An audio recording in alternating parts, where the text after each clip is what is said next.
I left acting behind to become a therapist, and I've never really talked about why. There wasn't a big dramatic exit. It was like a 20-minute existential meltdown in a parking lot outside a 24-hour fitness. That was the moment I realized that I wanted to do something different. Today I'm sharing with you why I made the switch and some of the unexpected things I've learned so far.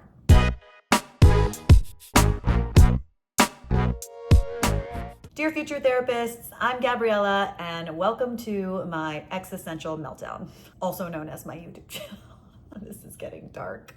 In this episode, I'm answering a handful of questions of why I made the switch from acting to therapy and what I've learned within this transition. And no, the whole process hasn't felt like a dumpster fire mid-season plot twist that no one asked for.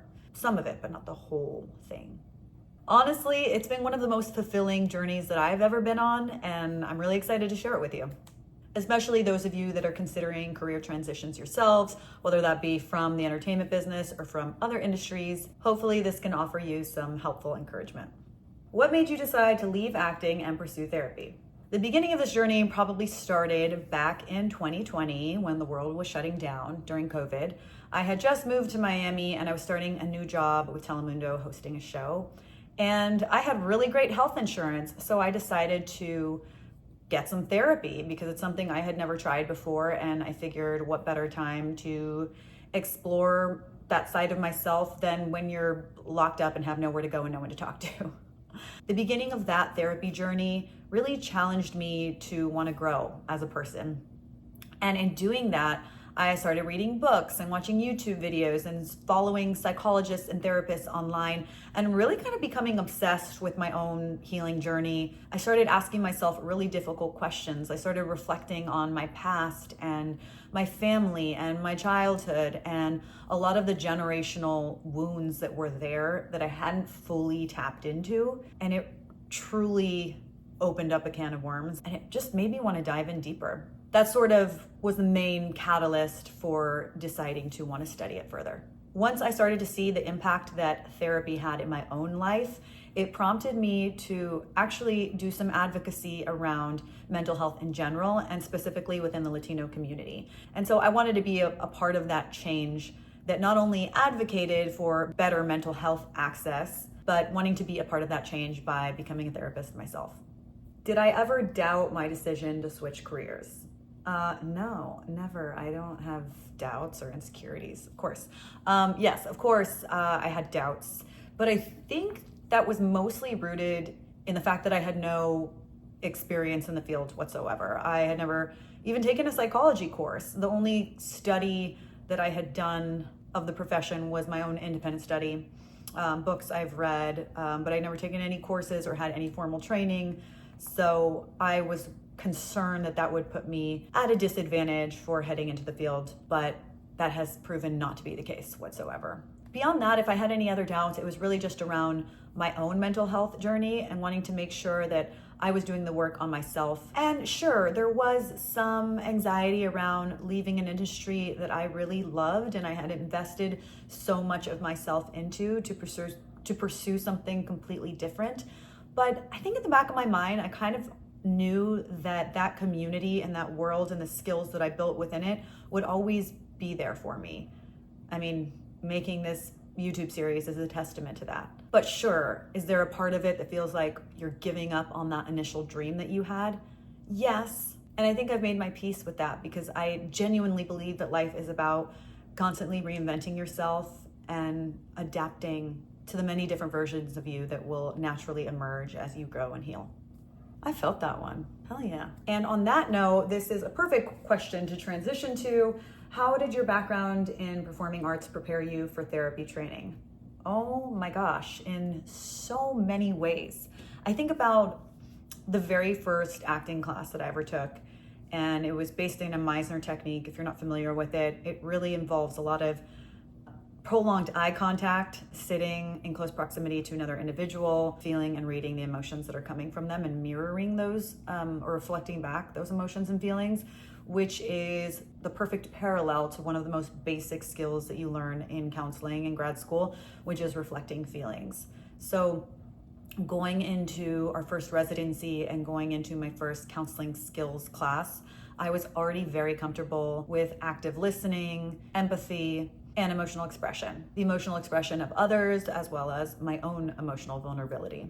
In other words, I don't get uncomfortable by people's big feelings. And that's a big part of being a therapist, is being able to hold space and not be put off or frightened and sit in the discomfort of somebody else's emotions. So things like role plays, mock therapy sessions, that is totally within my wheelhouse as an actor, because that is literally something that I have been trained ad nauseum to do for many years. And it speaks to one of the reasons that I have always been drawn to being an artist and being an actor in particular, where that type of emotional expression is valuable. It opens the door for emotional connection and intimacy with other human beings. Now, of course, in an acting setting, none of this is rooted in reality, but you are actually authentically expressing those emotions. You are going through the motions of experiencing how it feels to express sadness or anger or frustration or any emotion under the sun in front of another person.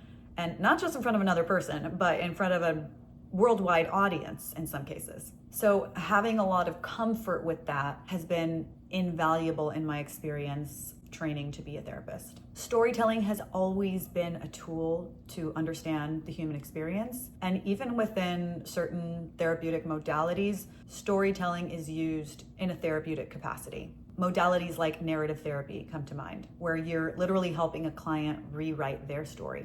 A lot of what we do as therapists is really rooted in that creative, imaginative storytelling side of ourselves. And by the way, this was all very surprising to me. I had no idea that my acting skills could actually translate over into my profession as a therapist.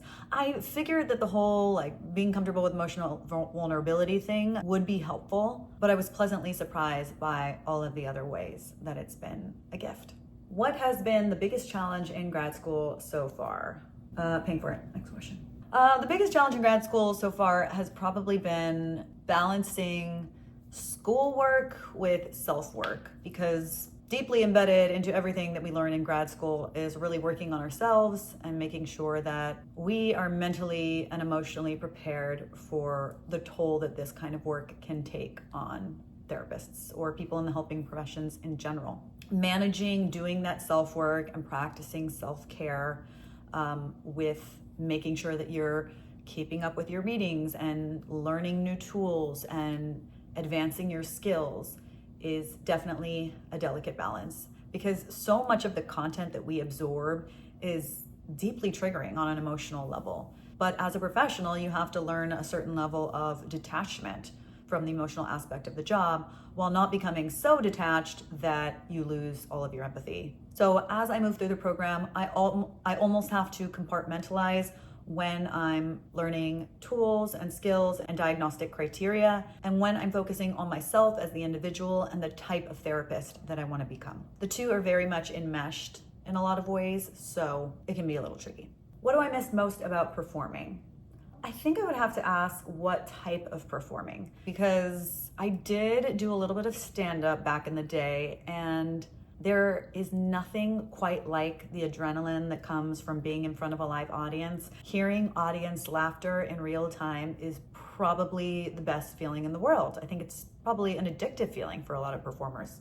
Collaborating with other creative performers is something that I definitely miss, and just the feeling of being on set.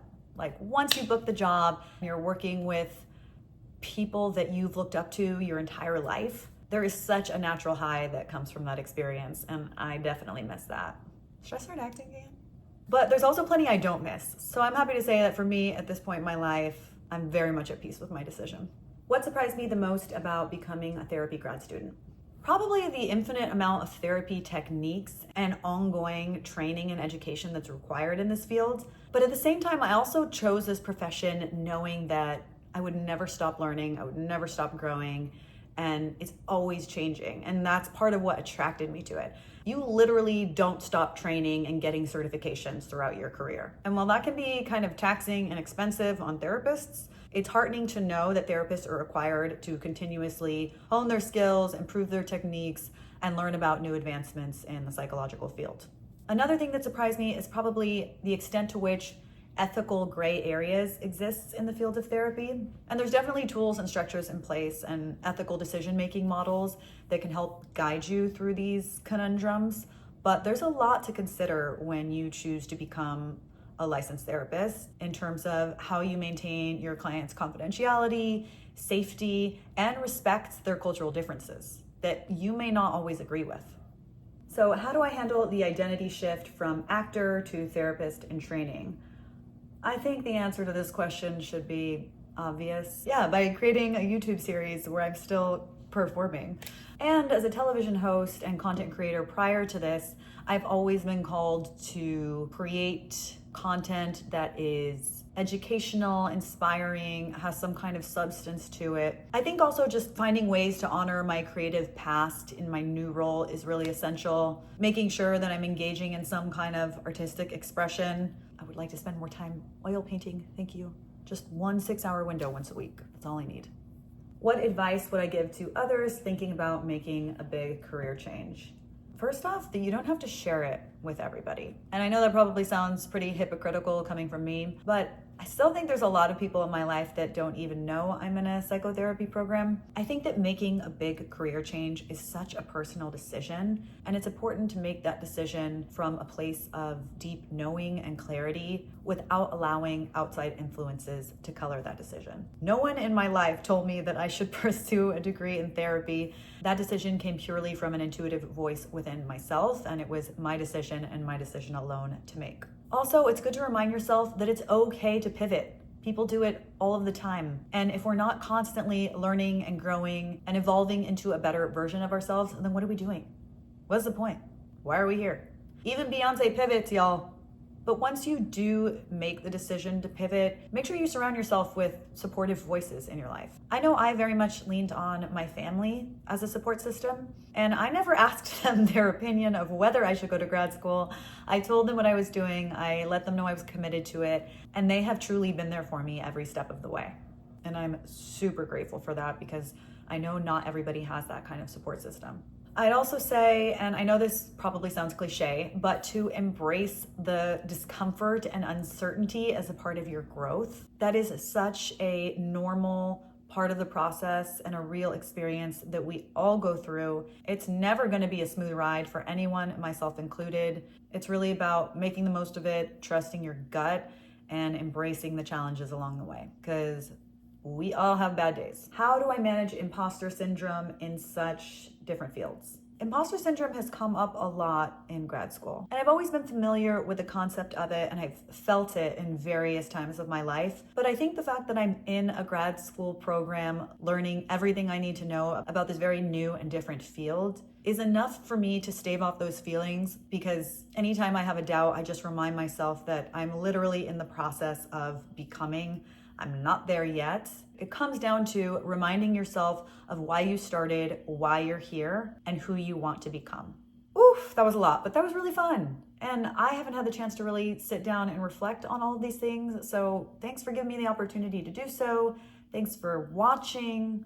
And keep in mind that changing careers is not easy, but it doesn't have to feel like a low budget indie film with a terrible script and required nudity. So if you're thinking about it, trust your gut and just get comfortable figuring things out as you go. There's no other way than through. If this episode sparks something for you, feel free to like it, comment, subscribe, or send it to someone who is considering a career in psychotherapy. And if you've got questions or you want to share your own pivot story, I'd love to hear from you. Dear future therapists, I'm Gabriella. Thanks for watching.